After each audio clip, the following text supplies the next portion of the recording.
stage demonstration are Captain Carlos Bergecchia, Captain Michael Coppola, Captain Wes Schenville. Again, he's going to be looking at around 250 miles an hour.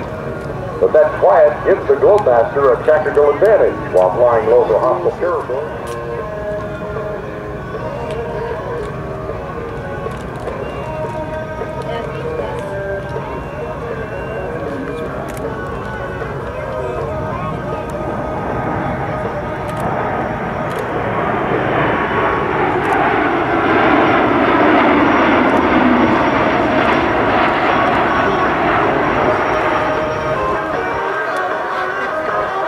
C-17 provides a direct delivery capability, combining the intercontinental, that is, cargo carrying capabilities of large aircraft, such as the C-5 Galaxy, slats, and the large power-lift wing flaps. These are devices that literally change the shape of the wing of the C-17. They're the key to its low final approach speed, which can enable this aircraft to land and stop in very, very short distances.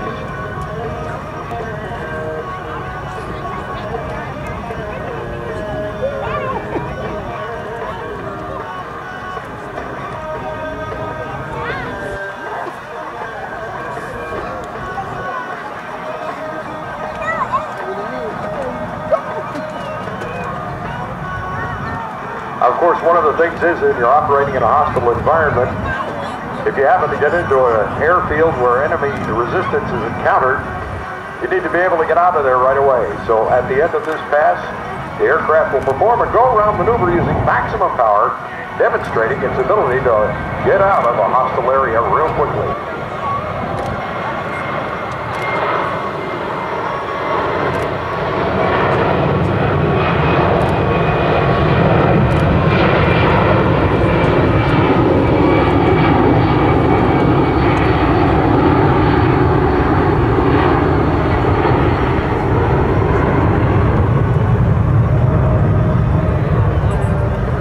C-17 is now maneuvering to show its ability to fly at slow speed and demonstrate advanced aerodynamics in action.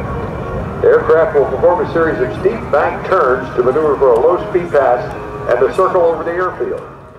Maximum cargo and fuel aboard, the gross weight rises to over 500,000 pounds. I want you to notice the turned-up wingtips or winglets. They decrease aerodynamic drag and increase fuel economy. Get a better idea of the overall size of this airplane.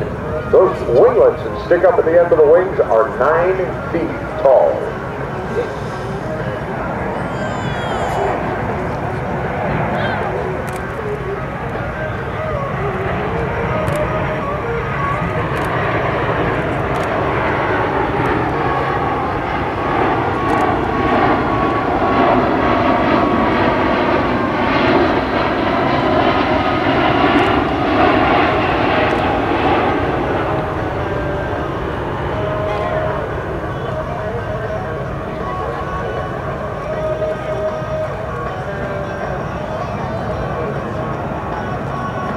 The C-17 uses a quadruple redundant fly-by-wire system to run the flight controls.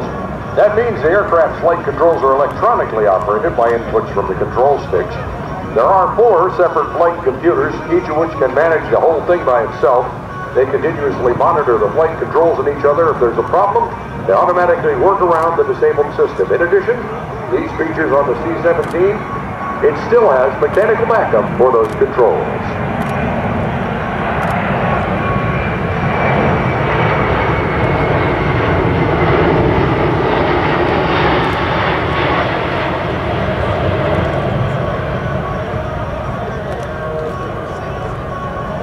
Now the crew is going to maneuver to demonstrate a full flap approach to a simulated short field runway. The short field capability allows the C-17 Globemaster 3 to land at over 6,000 more airfields worldwide than its predecessor, the C-141 Starlifter. I want you to watch as the airplane approaches the end of the runway. The crew will simulate arrival in an airfield with hostile forces somewhere nearby. It's an approach tactic that can also be used from very high altitude to avoid enemy fire. C-17, by the way, made its inaugural flight in September of '91, and since then, it has set over 20 world records, and that includes payload to altitude and time to climb records. Boeing delivered the first operational C-17 to Charleston Air Force Base back in June of '93.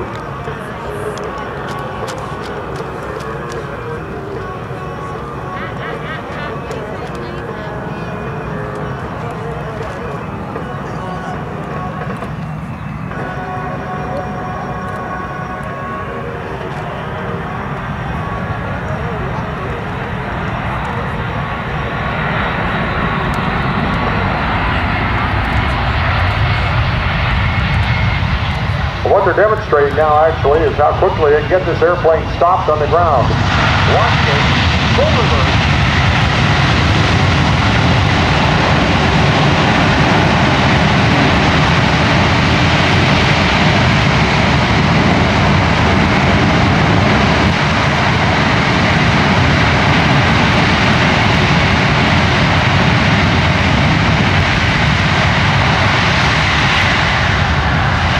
You've just seen a demonstration of the capability limited to very few aircraft, and that is the ability to routinely back up under its own power.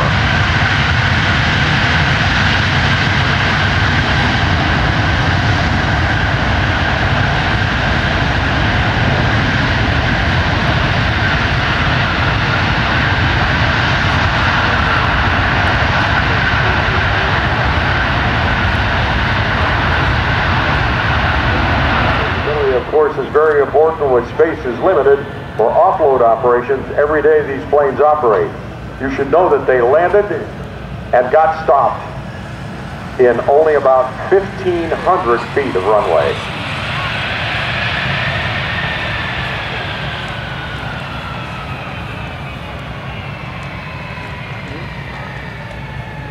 Now, ladies and gentlemen, all of the maneuvers you've seen here today are representative of those flown by operational air crews every day as they provide the highly responsive and flexible airlift capability of America. This concludes today's demonstration of the C-17 Globemaster 3, just some of its unique capabilities.